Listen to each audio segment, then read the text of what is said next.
ভালোবাসায় তো বয়স বলে কিছু হয় না। আপনি কাকে ভালোবাসেন, কখন ভালোবাসেন এটা তো কেউ বলতে পারে না। হুট করে হয়ে যায় এটা।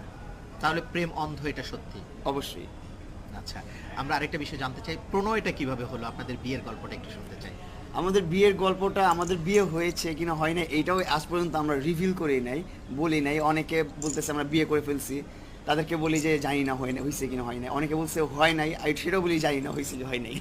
এতটুকু কনফার্ম করে দিই সবাইকে যে আমরা একটা রিলেশনে আছি, ভালো রিলেশন, যেটা ওকে আমি আমার মন থেকে ভালোবাসি, ওকে ও আমাকে ওর মন থেকে ভালোবাসে।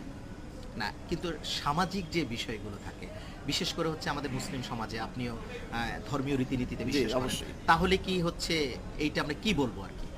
এখন ধর্মীয় ব্যাপারে আসলে তো সব কিছুই হারাম আমাদের। আমাদের অনেক কিছুই হারাম কাজ আমরা করতেছি। এখন ওই দিকে না যাই, আমি অত বড় দিকে ধর্মীয় ব্যাপারে না যাওয়াই ভালো। আসলে এই ভিডিও করা, কন্টেন্ট